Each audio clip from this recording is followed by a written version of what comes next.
Bapak Ibu Saudara-saudara yang dikasihi Tuhan, Jemaat Gereja Kristus di Indonesia Bekasi, kembali kita bertemu dalam perayaan Paskah kali ini, Saudara. Tentu kita berharap semuanya bersuka cita, karena hari ini kita rayakan kebangkitan Tuhan kita. Sebelum kita masuk dalam acara, mari kita tundukkan kepala dan kita bersatu dalam doa. Terima kasih Yesus, karena Engkau telah bangkit dan Roh-Mu tinggal bersama dengan kami. Kami bersyukur ya Tuhan, kalau kami tahu dalam kehidupan kami setiap hari, Roh-Mu menuntun dan berjalan di depan kami Tuhan. Terima kasih Tuhan, hari ini kami mau merayakan itu Tuhan. Kami mau mengingat itu. Kalau Engkau Tuhan 2000 tahun yang lalu telah bangkit dan kini Roh Kudus-Mu ada bersama-sama dengan kami. Kami bersuka cita Tuhan di dalam Engkau. Dalam nama Yesus kami berdoa dan mengucap syukur. Amin. Saya akan membacakan Yesaya pasalnya ke-42 ayat 1-9. Begini bunyinya. Lihat, itu hambaku yang kupegang, orang pilihanku yang kepadanya aku berkenan. Aku telah menaruh rohku ke atasnya, supaya ia menyatakan hukum kepada bangsa-bangsa. Ia tidak akan berteriak atau menyaringkan suara atau memperdengarkan suaranya di jalan. Buluh yang patah terkulai tidak akan diputuskannya, dan sumbu yang pudar nyalanya tidak akan dipadamkannya. Tetapi dengan setia ia akan menyatakan hukum. Ia sendiri tidak akan menjadi pudar dan tidak akan patah terkulai sampai ia menegakkan hukum di bumi. Segala pulau mengharapkan pengajarannya. Beginilah firman Allah Tuhan yang menciptakan langit dan membentangkannya, yang menghamparkan bumi dengan segala yang tumbuh di atasnya, yang memberikan nafas kepada umat manusia yang mendudukinya dan nyawa kepada mereka yang hidup di atasnya. Aku ini Tuhan telah memanggil engkau untuk maksud penyelamatan, telah memegang tanganmu. Aku telah membentuk engkau dan memberi engkau menjadi perjanjian bagi umat manusia, menjadi terang untuk bangsa-bangsa, untuk membuka mata yang buta, untuk mengeluarkan orang hukuman dari tempat tahanan, dan mengeluarkan orang-orang yang duduk dalam gelap dari rumah penjara. Aku ini Tuhan, itulah namaku. Aku tidak akan memberikan kemuliaanku kepada yang lain, atau kemasyuranku kepada patung. Nubuat-nubuat yang dahulu sekarang sudah menjadi kenyataan. Hal-hal yang baru hendak kuberitahukan. Sebelum hal-hal itu muncul, aku mengabarkannya kepadamu. Amin.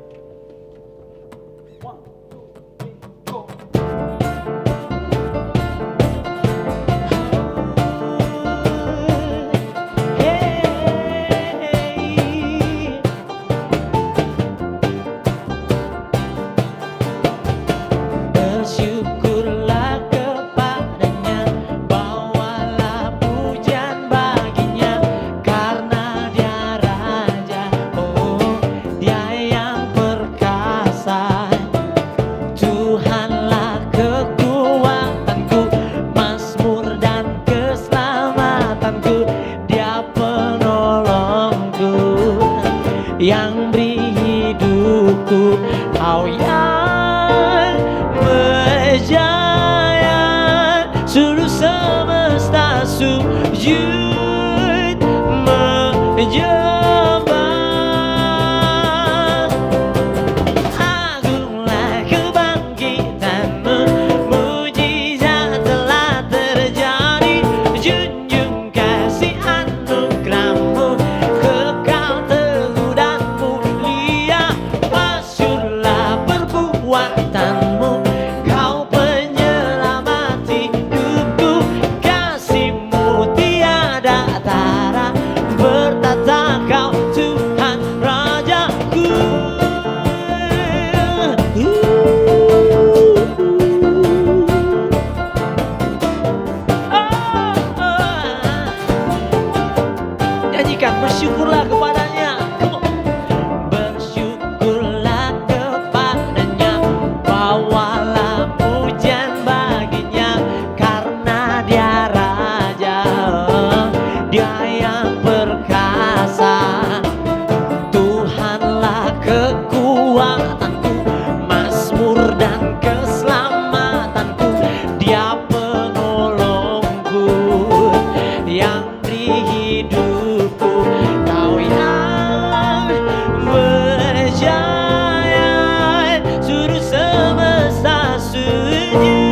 ada di rumah dan jemaat, mari kita bangkit berdiri, kita rayakan kebangkitan Yesus Kristus Tuhan dan Raja kita.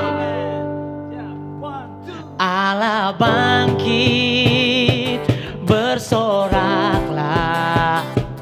Allah bangkit, bernyanyilah. Musuh dikalahkan, umatnya dibebaskan. Allah dahsyat di tempat kudusnya. Oh, oh, oh. Oh, oh, oh.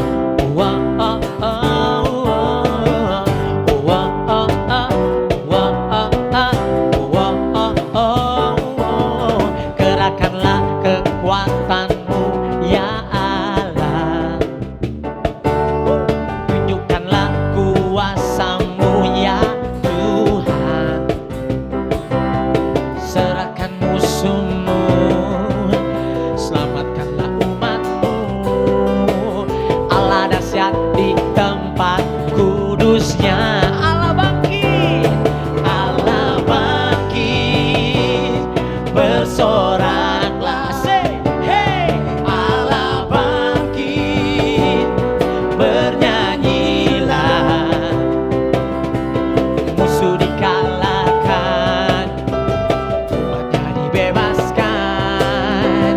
Allah dahsyat di tempat kudusnya.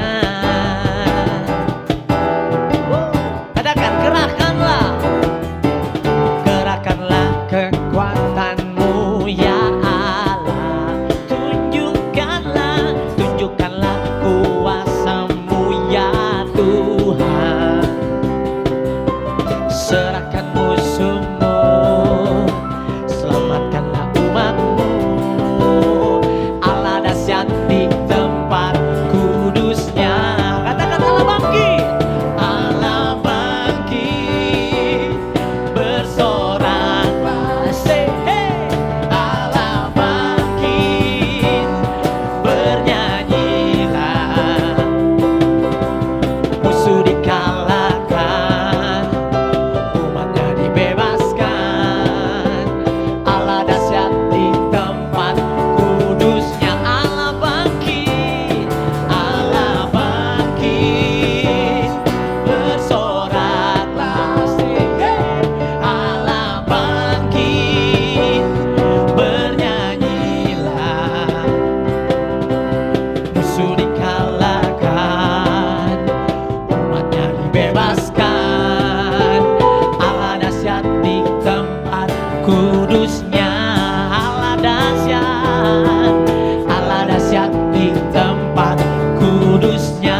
Allah dahsyat, Allah dahsyat di tempat kudusnya. Katakan, oleh darah anak domba. Jemaat yang di rumah, sama-sama kita nyanyi, come on. Oleh kesaksian kita, iblis dikalahkan, iblis dikalahkan, kuasanya dihancurkan. Oleh darah anak domba, oleh darah anak domba, oleh kesaksian kita, iblis dikalahkan, kuasanya dihancurkan. Oleh darah anak domba. Katakan, sebab dia hidup, sebab dia hidup, ada hari esok. Sebab dia hidup, ku tak gentar, karena ku tahu dia pegang hari esok. Hidup jadi berarti sebab dia hidup. Siap memuji Tuhan yuk, sama-sama yuk. Sebab dia hidup, ada hari esok. Sebab dia hidup, ku tak gentar, karena ku tahu dia pegang hari esok. Hidup jadi berarti sebab dia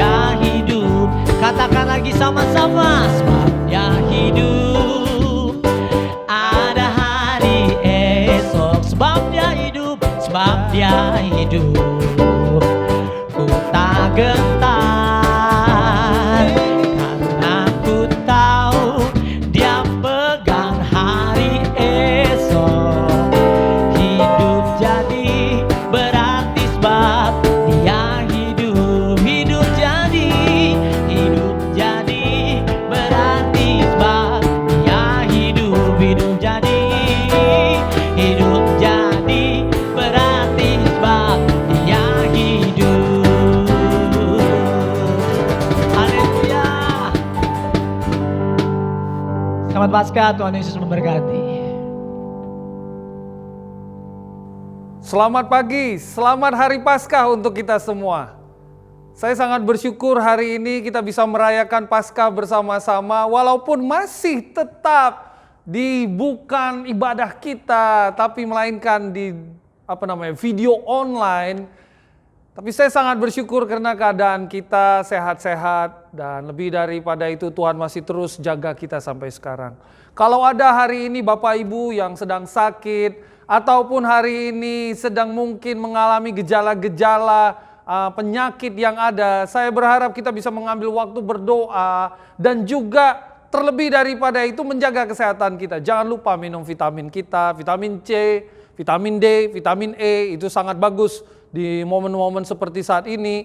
Dan jangan lupa juga jaga makanan kita. Kurangi begadang, karena kalau sudah tinggal di rumah semalaman dan juga berhari-hari bahkan berminggu-minggu kita berada di rumah, kadangkala jadi jam kita ini agak terganggu. Dan saya berharap kita bisa jaga kesehatan kita bersama-sama. Dan hari ini adalah hari Paskah. Kita merayakan kebangkitan Tuhan kita Kristus Yesus. Saya sangat bersyukur karena tanpa hari raya Paskah bagi orang Kristen, kita hari ini tidak bisa merayakan satu sukacita akan hubungan kita yang diperdamaikan dengan Tuhan. Kristus telah mengalahkan dosa. Kristus telah mengalahkan dunia orang mati. Kuasa dosa ditaklukkan, kuasa maut ditaklukkan, sehingga kita punya kesempatan untuk memiliki hidup yang baru. Dan hari ini jemaat, saya ingin menyampaikan kepada kita satu kabar sukacita bahwa Tuhan terus jaga kita. Kalau hari ini kau sehat-sehat saja, kau harus sangat bersyukur. Berapa banyak orang hari ini jauh lebih menghargai kesehatan mereka. Kalau hari ini kau masih bertemu dengan orang-orang yang kau cintai, itu kabar baik, kau harus bersukacita karena hal itu. Tapi jauh lebih bersukacita lagi karena hari ini kita bisa merayakan, memperingati kebangkitan Tuhan kita Kristus Yesus sebagai satu pertanda bahwa kuasa maut tidak lagi bekerja di dalam hidup kita. Kalau kita mau menjalani hidup baru sebagai seorang murid Yesus yang sungguh-sungguh.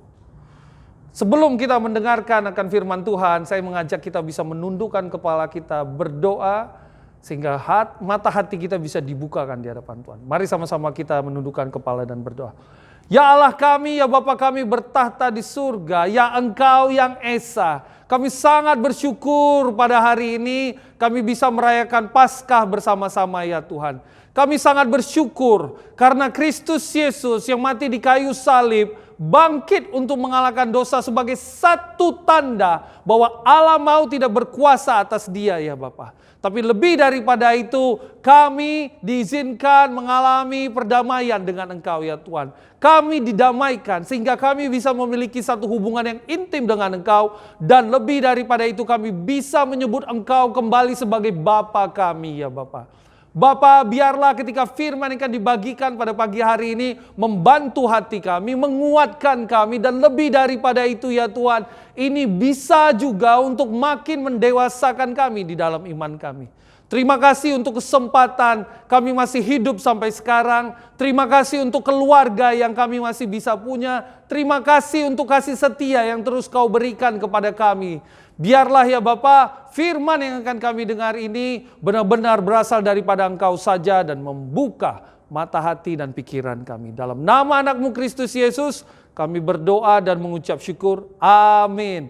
Jemaat, pada pagi hari ini apa yang akan saya bicarakan kepada kita? Kuasa kebangkitan Tuhan itu bukanlah satu seremonial biasa. Kuasa kebangkitan Tuhan itu bukan sebagai satu hal yang hanya sekedar dirayakan begitu saja. Kuasa kebangkitan Tuhan itu bukan hanya sekedar adanya satu mukjizat, suatu pertanda dari Tuhan, tidak. Tetapi di balik itu semua ada sebuah pengharapan besar. Ada the great expectation yang diberikan kepada dirimu dan juga kepada saya. Ekspektasi, pengharapan, di mana kita bisa menjadi saksi tentang Kristus Yesus dan juga cinta Tuhan kepada umat manusia. Bukan dengan ngecap-ngecap mulut kita, bukan. Bukan dengan tanding-tandingan doktrin, bukan. Bukan dengan memenuhi gedung gereja, bukan. Tetapi melalui hidup kita sehari-hari. Perkataan kita, perbuatan kita, pekerjaan kita, di rumah, di tetangga, di pekerjaan, di lingkungan RT RW, bahkan saat kau sedang sendirian. Tuhan mengharapkan kita menjadi saksi Dia. Agar darah Kristus tidak tercurah sia-sia. Agar cinta Dia tidak menjadi suatu yang mubazir. Berkuasa penuh, tertampil penuh lewat hidup kita yang menjadi saksi. Dan hari ini saya ingin mengambilnya dari cerita setelah kebangkitan Kristus Yesus. Bagaimana Dia bertemu dengan murid-muridnya. Kita akan melihat cerita dari peristiwa perjalanan ke Emmaus. Kita akan melihat juga cerita waktu Yesus bertemu dengan murid-muridnya di Yerusalem. Dan hari ini saya berharap apa yang akan saya bagikan kepada kita bisa membantu hati kita. Di hari Paskah ini, kita tidak memiliki ekspektasi yang salah. Tidak memiliki pengharapan yang berbeda dari apa yang diharapkan oleh Tuhan kita Kristus Yesus. Saya memberi judulnya The Great Expectation. Ekspektasi yang luar biasa, yang besar. Hal yang pertama, mari sama-sama kita lihat ke Lukas 24 di ayat 17 sampai dengan 21. Lukas 24 ayat 17 sampai dengan 21. Yesus berkata kepada mereka, "Apakah yang kamu percakapkan sementara kamu berjalan?" Jadi digambarkan ada Kleopas dan juga teman-temannya dengan satu temannya, mereka sedang berjalan dari Yerusalem ke Emmaus. Kurang lebih jaraknya 7 mil, ya. Dalam perjalanan mereka tersebut, mereka ngobrol banyak hal. Lalu mereka bertemu dengan seseorang yang menurut mereka orang asing, yang kemudian bertanya kepada mereka, "Apakah yang kamu percakapkan sementara kamu berjalan?" Maka berhentilah mereka dengan muka muram. Seorang dari mereka namanya Kleopas menjawabnya, "Adakah engkau satu-satunya orang asing di Yerusalem yang tidak tahu apa yang terjadi di situ pada hari-hari belakangan ini?" Katanya kepada mereka, "Apakah itu?" Jawab mereka, "Apa yang terjadi dengan Yesus orang Nazaret? Dia adalah seorang nabi yang berkuasa dalam pekerjaan dan perkataan di hadapan Allah dan di depan seluruh bangsa kami. Tetapi imam-imam kepala dan pemimpin-pemimpin kami telah menyerahkan dia untuk dihukum mati dan mereka telah menyalibkannya. Padahal kami dahulu mengharapkan bahwa dialah yang datang untuk membebaskan bangsa Israel. Tetapi sementara itu telah lewat 3 hari sejak semuanya itu terjadi." Bapak, Ibu, jemaat sekalian, adik-adik yang saya kasihi di dalam Tuhan. Hal yang pertama tentang the great expectation ini adalah the false expectation. Pengharapan yang salah. Kenapa ini menarik? Seperti kita lihat cerita ini tadi, Kleopas dengan satu temannya yang merupakan murid-murid Yesus lainnya, mereka setia kepada Tuhan. Mereka tetap berdiri teguh, tidak cabut, tetap berkumpul bersama dengan murid-murid. Pada waktu peristiwa setelah Yesus disalib, mereka nggak lari tunggang langgang meninggalkan begitu saja, tidak. Mereka masih berkumpul. Tapi yang menarik, kita bisa melihat ada satu motivasi berbeda di sana tentang pengharapan dia kepada Kristus Yesus. Coba perhatikan kata-kata yang ditampilkan di sini. Digambarkan, menurut dia Yesus seorang nabi. Lalu dia gambarkan, harapan dia adalah kami punya pengharapan dia yang datang untuk membebaskan bangsa Israel. Gak ada yang salah dengan Kleopas, hatinya baik. Dia setia sama Tuhan. Tapi ada ekspektasi yang salah di sana. False expectation. Dia melihat Yesus hanya sebagai nabi. Dia melihat Yesus untuk membebaskan orang Israel dari penjajah, dari keterpurukan. Kleopas tidak bisa melihat satu gambaran yang lebih besar lagi, bahwa kedatangan Kristus Yesus adalah untuk membebaskan umat manusia dari kekangan dosa dan diperdamaikan dengan Tuhan. Tidak bisa disalahkan Kleopas. Satu, informasinya tidak diberikan secara gamblang dari sejak Yesus datang. Kita tahu, Yesus memberi tanda tentang siapa dia. Tapi berkali-kali pula Yesus mengatakan kepada murid-muridnya, jangan beritahu, jangan beritahu. Di Caesarea Filipi, waktu dia bertanya kepada muridnya, menurut orang banyak siapa aku? Oh, ada yang katakan kau Nabi Elia. Oh, ada orang yang mengatakan kau nabi-nabi terdahulu. Oh, ada orang yang mengatakan kau Yohanes Pembaptis. Tapi Yesus bilang sama mereka, hei, menurut kau siapa aku? Dan mereka bilang, engkau adalah Mesias yang dari Allah itu. Itu dijawab oleh Rasul Petrus. Tapi Yesus kemudian melarang mereka untuk bicara.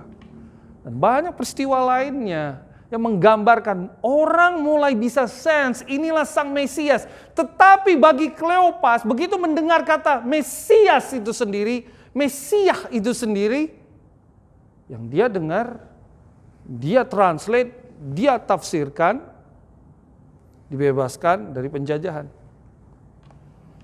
Berapa banyak orang di minggu terakhir Yesus, pada satu hari Yesus disambut di Yerusalem dengan daun palem seperti bangsawan. Orang menyambut dia layaknya bangsawan. Kenapa? Karena orang berpikir inilah yang akan membebaskan kita dari bangsa Romawi. Tapi kata Yesus, setelah dari situ Yesus malah pergi ke tempat yang berbeda. Dia tidak mengambil jalan politik.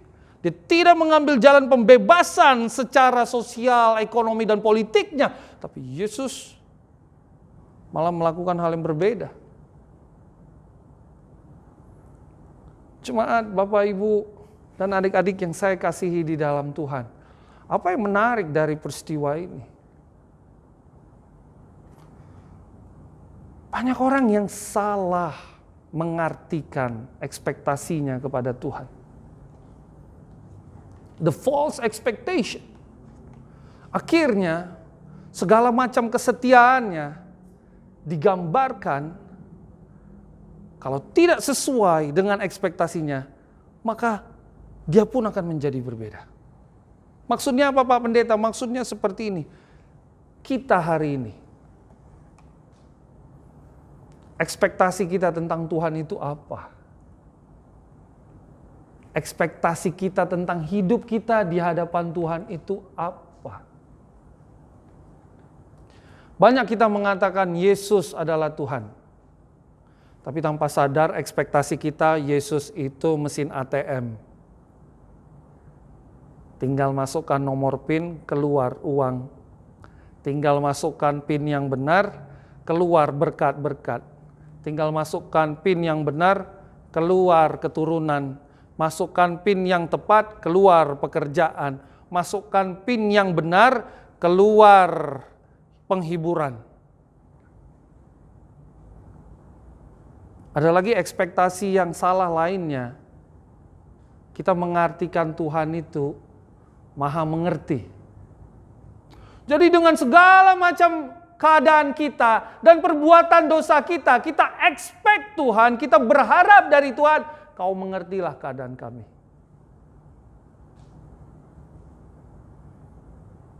Tuhan, ngertilah. Saya kan masih single, masih muda, gelora masih besar, wajarlah saya masturbasi, wajarlah saya lihat pornografi. Tuhan, memang pergumulan lama saya merokok, wajarlah saya merokok. Tuhan, memang pergumulan lama saya mengucapkan saksi dusta, wajarlah saya bersaksi dusta. Tuhan, memang saya orang Batak kasar, wajarlah kalau saya bisa kasar. Tuhan, memang saya orang Jawa, wajarlah kalau saya susah untuk tegas sama orang. Kita berharap Tuhan Maha mengerti. False expectation. Kita juga berpikir, oh Tuhan nanti juga begitu ke saya. Dia bisalah memahami saya. Apalagi ekspektasi yang salah. Tuhan adalah Tuhan di hari Minggu. Dan hari-hari raya besar lainnya.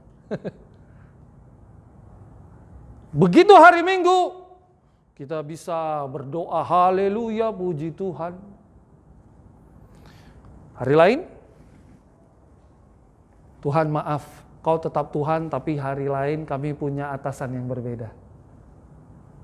Mungkin atasan kita orang lain, mungkin atasan kita kenyamanan kita, mungkin atasan kita ego kita, mungkin keatasan kita istri kita, mungkin atasan kita anak kita. Ada ekspektasi yang berbeda di sana.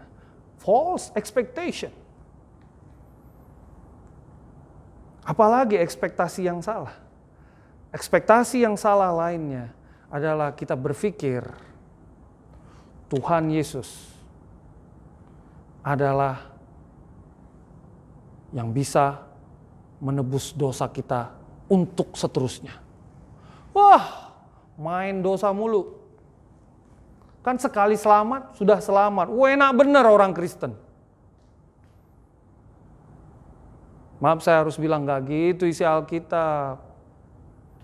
Jangan sampai kau dukakan Roh Kudus. Masih ingat kau dikatakan di buku Roma. Paulus berkali-kali ngomong, apakah karena itu kau bermegah dengan dosamu? Tidak. Jangan sekali-sekali kau berbuat dosa lagi. Kadang-kala kita orang Kristen main dosa terus, main dosa terus. Darah Yesus kayak apa ya? Kayak air minum di dispenser. Buat dosa aus. Buat dosa.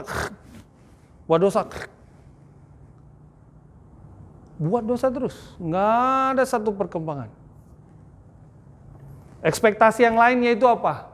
Karena Tuhan Yesus tidak berubah, aku pun juga. Tuhan Yesus tidak berubah, aku pun juga. Aku pun juga. Tuhan Yesus tidak berubah, aku pun juga.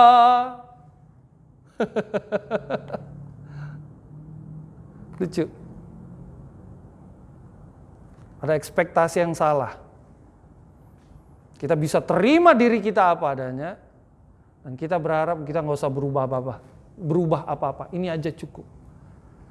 Kita nggak mau tinggalkan manusia lama kita. Kita nggak mau bertumbuh. Kita kembali ke pola lama kita. Makanya banyak orang Kristen, saya nggak buat dosa, kamu nggak buat dosa, malasmu jalan terus. Saya nggak buat dosa, kamu nggak buat dosa, tapi enggan belajarmu jalan terus, nggak berkembang jadi manusia.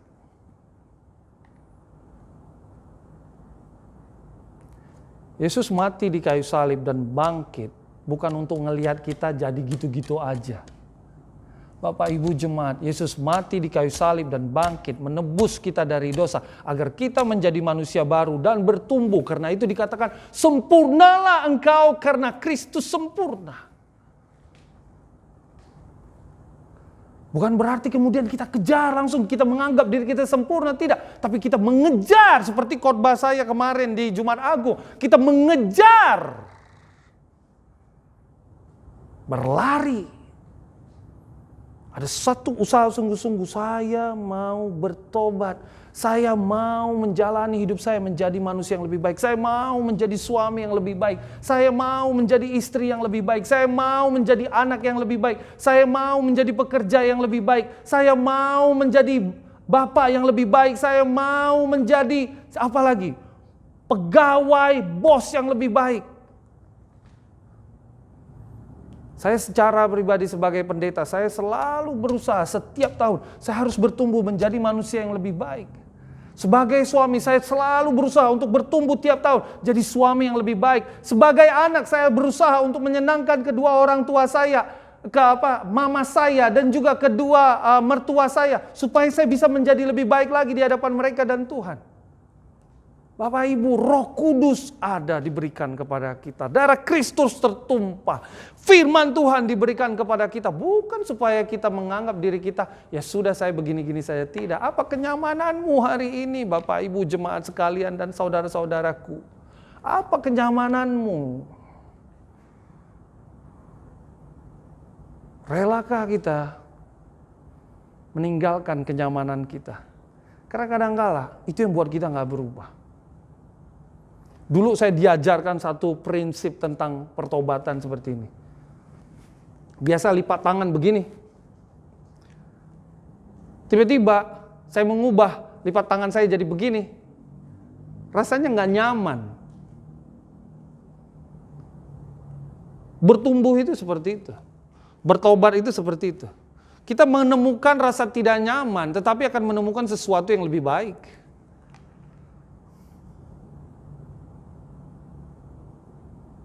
Masihkah orang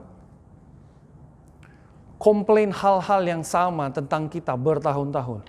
Istrimu masih komplain yang sama bertahun-tahun tentang dirimu yang sama? Suamimu masih komplain hal yang sama tentang dirimu bertahun-tahun? Anakmu masih komplain yang sama tentang dirimu bertahun-tahun? Kau pindah dari satu kerjaan ke kerjaan yang lain dan kau dikeluarkan atau kau ditolak hanya karena isu yang itu-itu saja?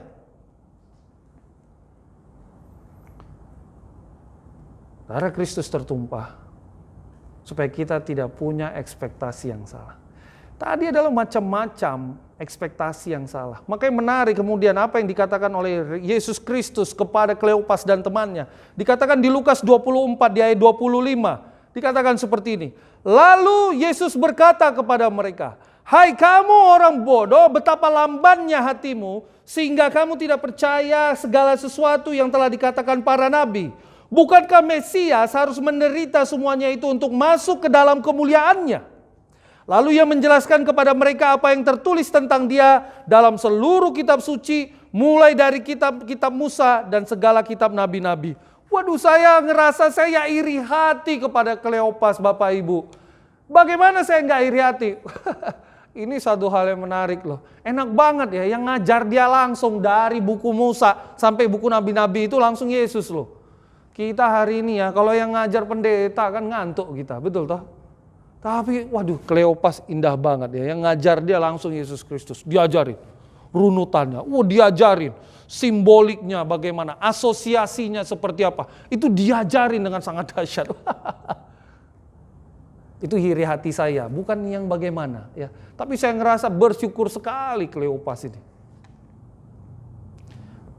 Coba perhatikan kata-kata tadi. Lamban hati.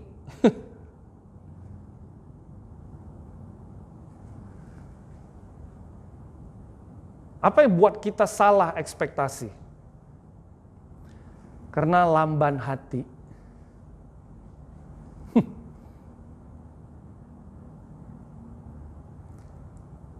Lamban hati kita mau mendengar Tuhan. Lamban hati kita mau belajar tentang Tuhan. Lamban hati kita untuk mau berubah. Lamban hati kita untuk mau menjadi lebih baik. Makanya penulis Ibrani mengatakan di Ibrani 6 ayat 11. Tetapi kami ingin supaya kamu masing-masing menunjukkan kesungguhan yang sama untuk menjadikan pengharapanmu suatu milik yang pasti sampai pada akhirnya. Agar kamu jangan menjadi lamban, tetapi menjadi penurut-penurut mereka yang oleh iman dan kesabaran mendapat bagian dalam apa yang dijanjikan Allah. Wow. Menunjukkan kesungguhan yang sama untuk pengharapan yang pasti. Salah satu problemnya, hati kita lamban karena nggak ada satu kesungguhan yang besar untuk mau berubah. Kesungguhan yang besar untuk mau bertumbuh. Kesungguhan yang besar, merasa urgent untuk bisa menjadi seorang yang berbeda.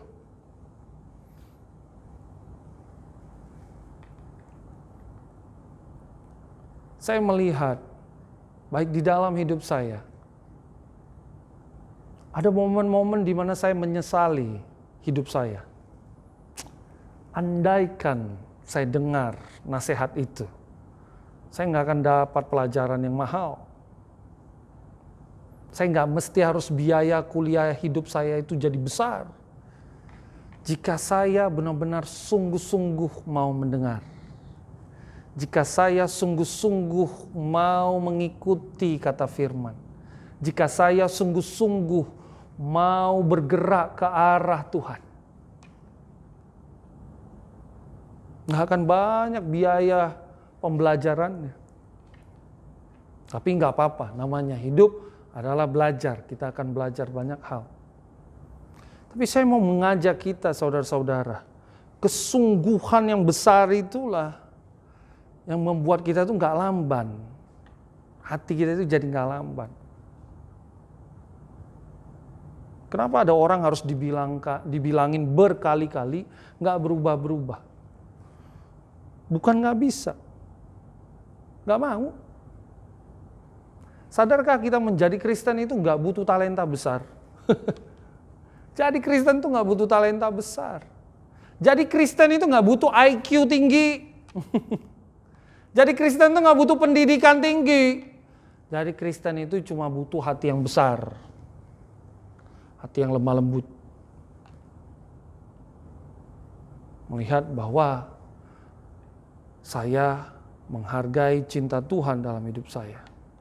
Sehingga saya akan bisa bertumbuh, dan bertumbuh ke arah yang Tuhan inginkan.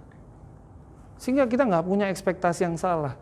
Akibat tekanan hidup, akibat ngelihat sana sini, membandingkan diri kita dengan orang lain, akhirnya kita punya pengharapan jadi salah. Tuhan, tolong dong Tuhan. Dia bisa menikah, saya kapan Tuhan? Ekspektasi kita jadi salah melihatnya. Tuhan tolong dong, kok dia enak banget karirnya naik, kok saya enggak? Kok dia enak banget keuangannya bagus, kok saya enggak? Cara kita memandang jadi salah. Ekspektasi kita tentang Tuhan pun jadi salah. Kalau kita mau belajar melihat kepada hidup kita, terutama di hari Paskah ini, saya mengajak kita, lihatlah dari kacamata yang benar.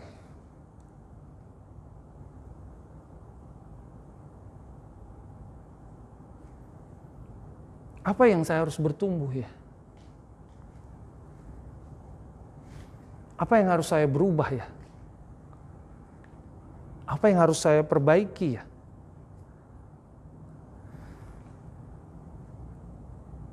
Beberapa waktu yang lalu, nanti saya akan ajarkan ini kepada kita. Saya menonton satu video hasil dari sebuah research, ya. Katanya yang kurang dari manusia masa sekarang ini adalah wisdom. Maksudnya iya, moral wisdom. Kenapa? Karena manusia saat ini banyak disodorkan dengan rules dan insentif. Apa maksudnya? Karena kita diberikan oleh rules supaya kita nggak hidupnya berantakan, diberikan peraturan. Lalu karena orang mulai melanggar peraturan, dibuat peraturan lagi tambahan. Lalu orang menemukan celah lagi, dibuat lagi peraturan. Akhirnya orang terbiasa hidup dengan peraturan-peraturan, makanya waktu hendak melakukan sesuatu, ini melanggar nggak ya, ini melanggar nggak ya. Sama kayak orang Kristen. Tanpa sadar akhirnya kita melihat ini semua peraturan. Ini dosa nggak ya? Ini sesuai doktrin kita nggak ya?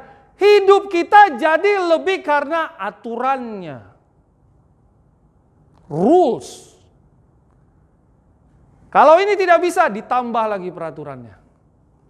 Akhirnya, waktu kita melakukan sesuatu, kita nggak menyadari lagi motivasinya. Perubahan kita hanya karena peraturan. Ya, kalau di gereja itu harus ada pembimbingan. Kalau lu nggak atur jadwal pembimbingan, lu nggak bisa di gereja itu. Oh, gereja itu harus nginjil. Oh, gereja itu harus doa dan saat teduh. Oh, gereja itu harus. Oh, gereja itu harus. Oh, gereja itu harus. Ekspektasi kita jadi salah. Kita nggak ngerti lagi why-nya, kenapanya.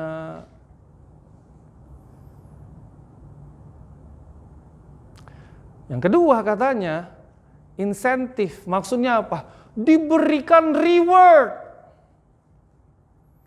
Wow! Kalau si anak buat baik, good boy. Jadi kalau dia nggak buat itu, dia dianggap nggak good boy. Tanpa sadar si anak berpikir, untuk dia berbuat baik, dia butuh approval. Di pekerjaan, di sekolah juga sama. Tanpa sadar nilai diberikan. Wow, karena dapat segini, nilai segini. Akhirnya yang tadinya evaluasi lewat ujian diberikan, khusus untuk kita bisa ngelihat si anak ini mengerti atau tidak, berubah. Jadi prinsip insentif. Kalau anak kita bawa pulang hasil ujiannya 50, kita bisa kecewa. Anak siapa sih? Bapak dulu nggak sebodoh itu.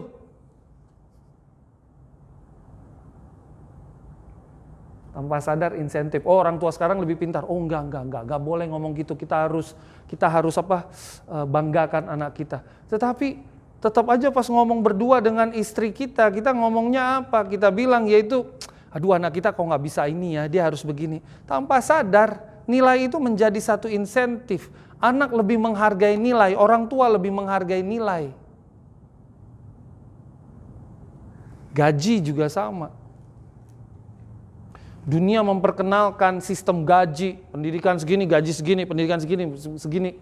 Akhirnya orang tidak lagi bisa melihat ada sebuah usaha keras, tidak lagi bisa melihat kesungguhan yang besar. Orang lebih terfokus, lu kerja di situ aja gajinya lebih besar. Cara berpikir kita jadi serba insentif.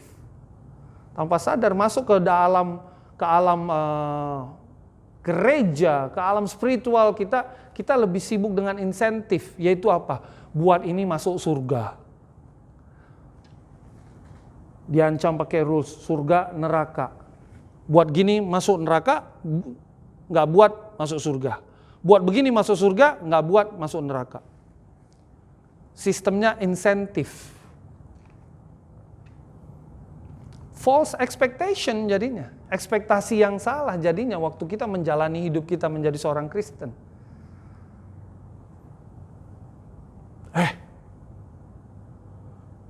Lu hati-hati jangan sampai bini lu ngomong ke pendeta, nanti lu dipanggil hari Minggu. Sistemnya insentif. Waduh, lebih bagus diamankan istrinya. Sebelum hari Minggu yang tadi berantem, sebelum hari Minggu langsung diservis abis istrinya. Ma mau makan apa, mau ini apa, supaya hari Minggu nggak ngomong. Tanpa sadar sistem insentif. Masuk pola pikir itu. Kita nggak jadi mengerti dengan why-nya lagi, dengan kenapanya lagi.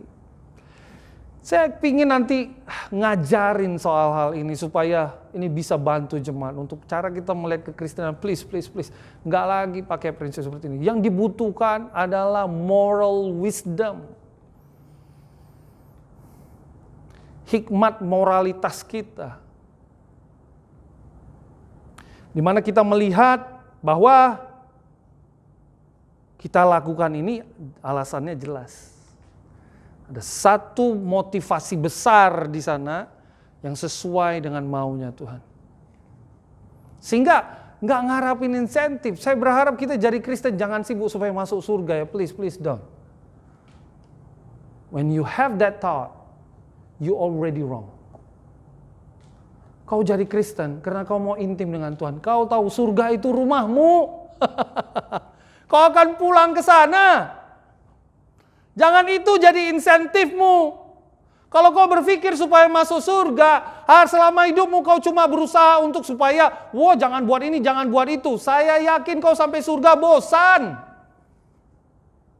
Kenapa? Kalau kau tidak nikmati hubunganmu selagi di bumi dengan Tuhan, kau tidak nikmati hubunganmu dengan orang benar, dan kau tidak nikmati segala macam aktivitas doa, pembacaan firman, kau sampai di surga kau akan kebosanan. Karena isinya surga adalah ketemu dengan Tuhan, ketemu dengan orang-orang benar. Menurutmu pembicaraannya seputar apa? Jangan sampai berpikir surga insentif. Kita udah salah. Itu rumah, bukan insentif.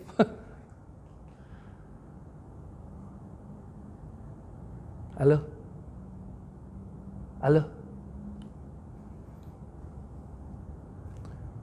Tuhan izinkan kita nanti pulang. Segala macam jerih lelah kita di bumi ini akan kita tinggalkan.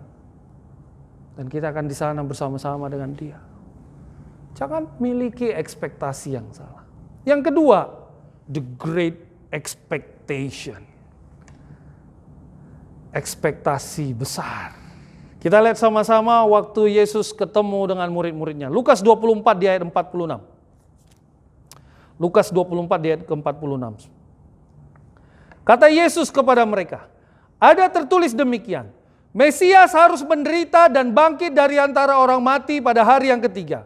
Dan lagi, dalam namanya berita tentang pertobatan dan pengampunan dosa harus disampaikan kepada segala bangsa, mulai dari Yerusalem. Kamu adalah saksi dari semuanya ini dan aku akan mengirim kepadamu apa yang dijanjikan Bapakku. Tetapi kamu harus tinggal di dalam kota ini sampai kamu diperlengkapi dengan kekuasaan dari tempat tinggi. Apa ekspektasi Tuhan? Kita jadi saksi. Jadi saksi itu Bapak Ibu gak mesti harus tentang yang kayak gini. Pergi nginjil, studiin orang. Bagus, saya setuju hal itu. Tapi jadi saksi itu lebih luas. Pernah ngelihat saksi di persidangan? Ada saksi yang valid ya, yang bisa diandalkan, ada saksi yang tidak. Ada saksi ahli.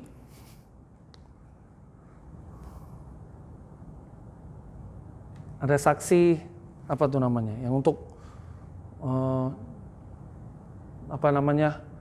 yang mendengar ataupun hanya terlibat sedikit.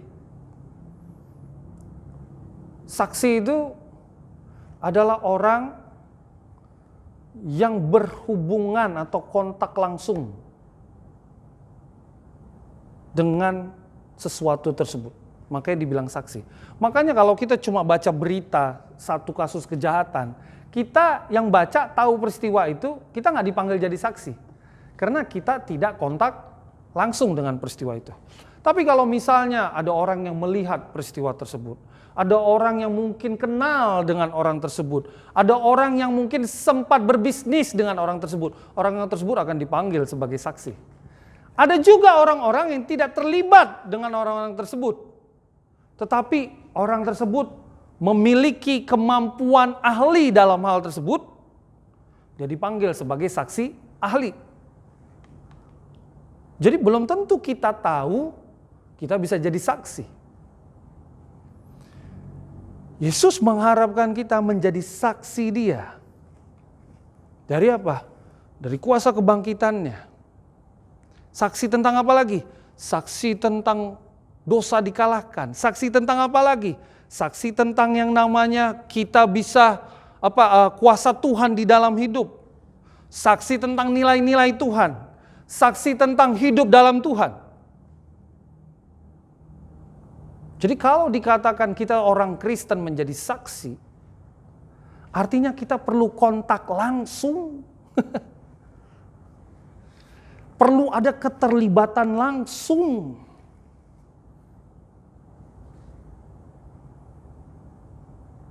Hari ini kau bisa menginjil dan menangkan banyak orang, tapi buahmu itu nggak akan kemana-mana. Tapi kalau hari ini karena hasil kontakmu yang langsung dengan Tuhan, pengalaman rohanimu dengan Tuhan, pendalaman Alkitabmu yang langsung dengan Tuhan, perjalanan hidup muridmu yang langsung bersama Tuhan,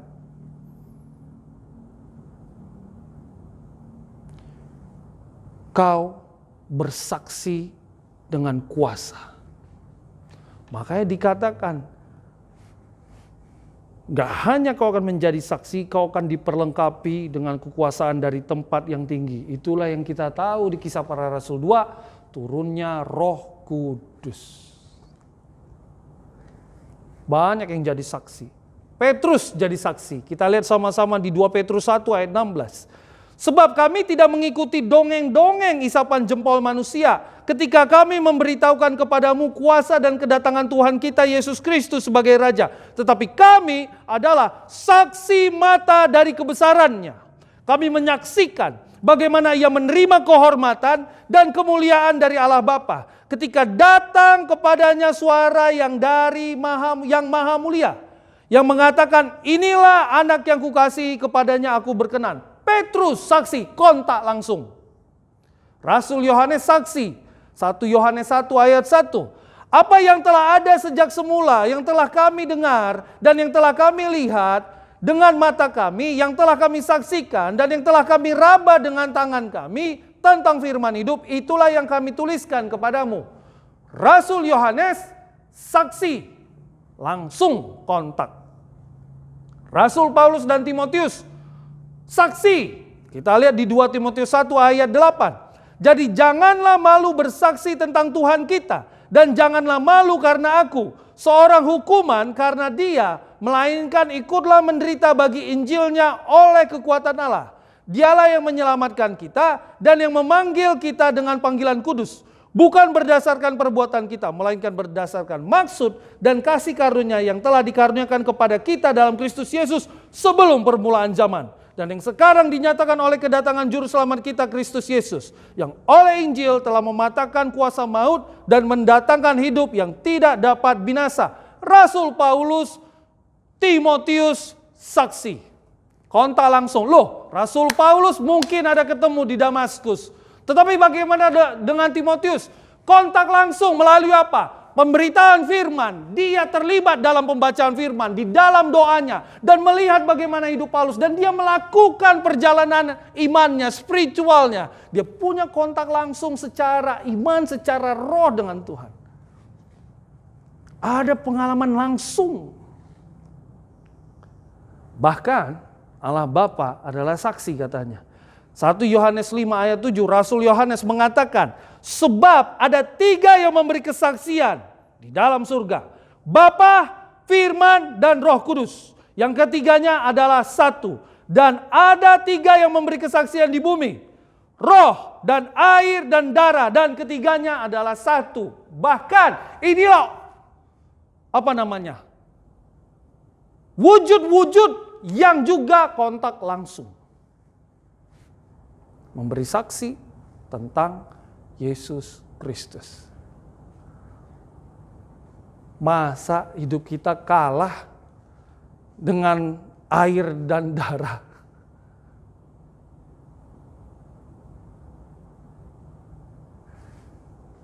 Kita adalah saksi harusnya. Di 1 Yohanes 5 ayat 10 dikatakan oleh Rasul Yohanes, yaitu apa? Barang siapa percaya kepada anak Allah, ia mempunyai kesaksian itu di dalam dirinya.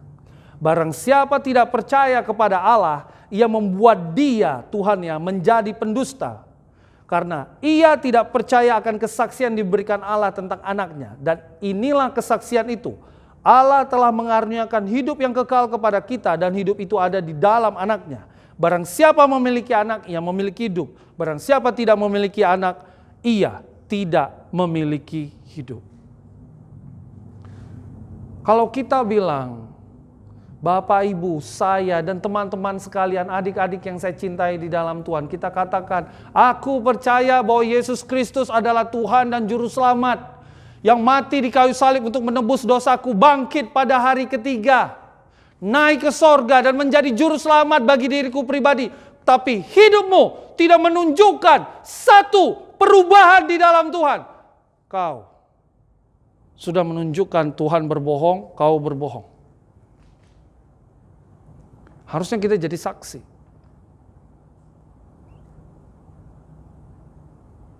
Jadi saksi. Saya bukan bilang langsung kita jadi kayak nabi, semua sempurna, tidak. Tapi seberapa besar usaha kita kontak langsung lewat pengalaman rohani kita. Yesus mati di kayu salib, Bapak Ibu, agar hidup kita berubah, ada kontak langsung. Saya nggak berharap kontak langsung kita begini. Oh, aku ketemu dengan Tuhan Yesus. Please, please, please. Nggak semua mengalami itu. Dan saya tidak mau menjudge yang udah bilang dia ketemu, saya nggak mau hakimi, itu urusan berbeda. Tetapi saya ingin katakan, Tuhan menyediakan alam semestanya untuk kita bisa kontak langsung dengan Tuhan. Kau bangun pagi dan kau masih menemukan istrimu bernafas, suamimu bernafas, anakmu bernafas. Kalau kau cukup sensitif, kau bisa kontak langsung dengan Tuhan. Tuhan masih jaga kami dalam tidur. Berapa banyak orang yang mati karena gempa pas lagi tidur? Masih ingat gempa di Jogja?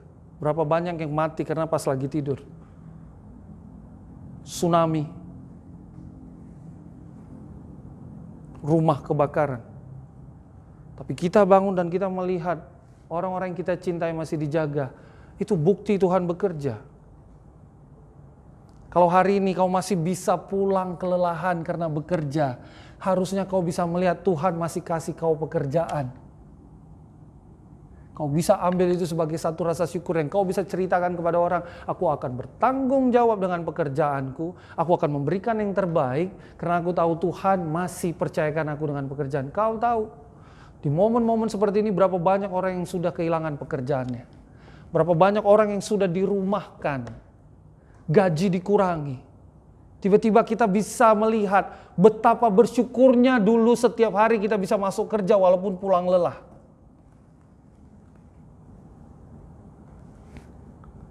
Apakah butuh satu virus untuk kita bisa melihat Tuhan berkuasa sehingga kita baru connect secara rohani? Sehingga baru ada satu kontak langsung. Apakah tunggu musibah dulu datang baru kita bisa melihat bahwa Tuhan itu ada dan dia mau kontak langsung dengan kita?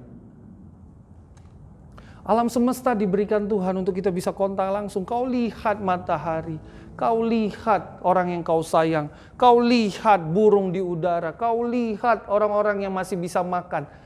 Itu merupakan satu pengalaman spiritual yang bisa kau punya. Saya ingin mengajak kita melihat hal ini. Hey, kita bisa menjadi saksi. Tapi lebih daripada itu, saksi perjalanan iman kita bersama Tuhan. Apakah kau mengambil pelajaran dari turunnya hidupmu? Sehingga di masa susahmu, itu menjadi satu pembelajaran yang kau bisa ceritakan. Tuhan masih jaga, Tuhan kasih pelajaran ini buat saya, Tuhan kasih pelajaran itu buat saya. Kau menjadi saksi cerita kepada banyak orang. Tuhan bekerja di berbagai macam kondisi. Pergumulan dosa kita. Ketika kita berjuang melewati segala macam pergumulan dosa kita. Sehingga kita menjadi manusia yang lebih baik dari waktu ke waktu. Kita menjadi saksi. Bahkan ketika orang mempertanyakan tentang keilahian Yesus, kita menjadi saksi. Karena kita membaca firman, kita menggali berbagai macam referensi, sehingga kita bisa memberi jawab kepada banyak orang. Kita menjadi saksi. Menginjil gak perlu kayak marketing. Wah, di gereja kami ada musik bagus loh. Oh, di gereja kami ada artis loh. Oh, di gereja kami ruangannya lengkap loh. Teamsnya bagus loh. Hey, nginjil itu gak butuh jadi marketing. Nginjil artinya membagikan kabar baik. Berarti kau bercerita tentang sesuatu Tuhan bekerja dalam hidup kita kepada orang lain. Sehingga orang bisa melihat Tuhan itu ada dan berkuasa.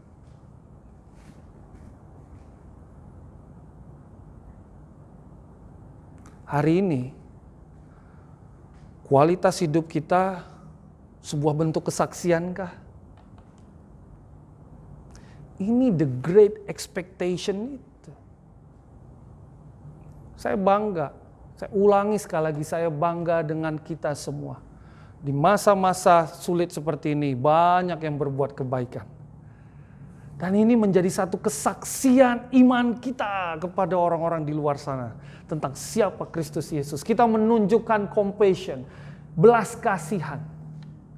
Kita nggak buat program, kita hanya buat kampanye. Mari sedikit berbuat baik, dan begitu banyak saudara-saudara yang terlibat berbuat baik dengan berbagai macam cara. Dan saya bangga dengan hal itu. Sekali lagi saya ulangi, kalau gereja buat baik masih pakai program, berarti kita ini belum berhasil. Gereja itu nggak perlu program, tetap buat baik. Kalau hari ini masih diteriakin dan diomongin, ayo kita kumpulin ini, berarti gereja belum berhasil mengubah perilaku moral. Karena harusnya itu tergerak dari diri sendiri. Ketika melihat inspirasi, kita langsung gerak jalan.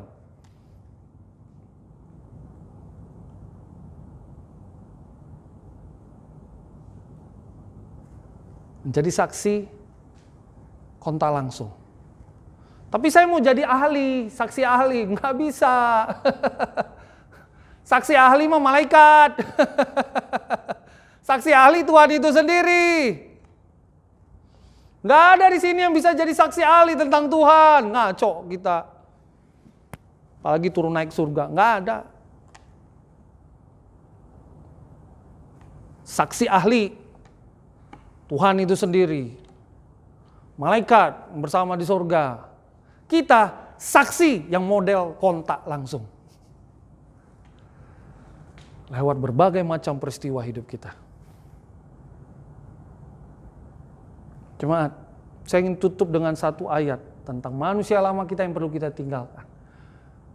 Rasul Paulus bilang di Kolose 3 ayat 9, jangan lagi kamu saling mendustai karena kamu telah menanggalkan manusia lama serta kelakuannya dan telah mengenakan manusia baru yang terus-menerus diperbarui untuk memperoleh pengetahuan yang benar menurut gambar khaliknya.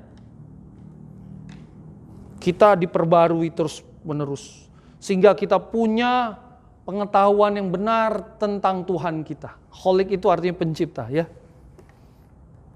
Kita punya gambaran yang benar. Kita mengerti isi hati dan pikiran Tuhan kita. Saya ingin mengajak kita hari ini, jemaat. Mari jadi saksi. This is the great expectation yang Tuhan berikan kepada kita.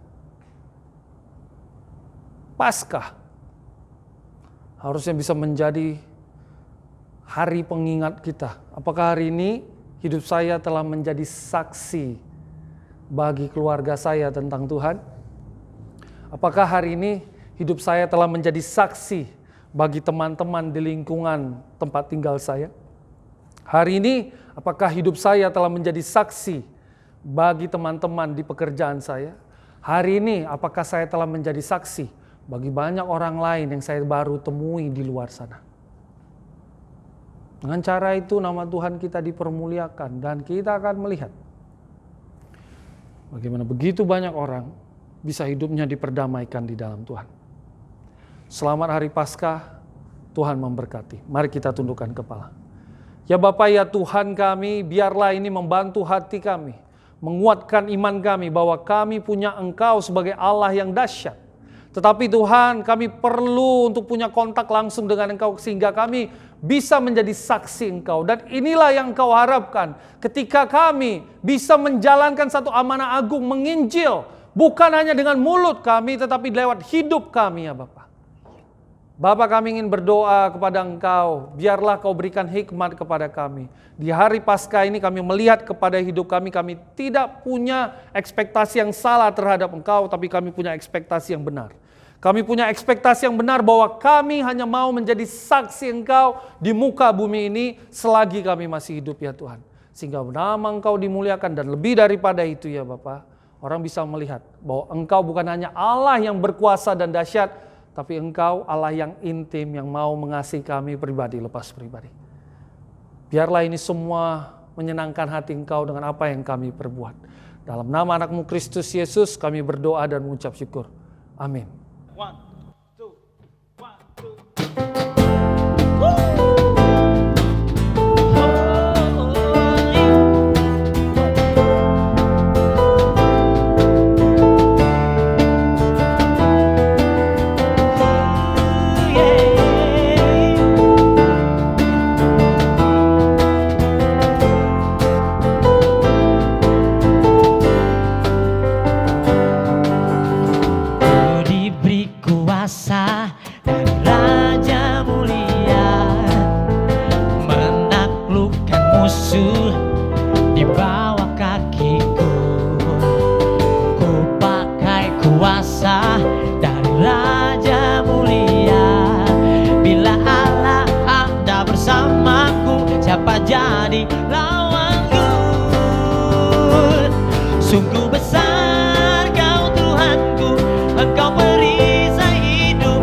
Selamat Paskah, brother dan sister. Tuhan Yesus memberkati.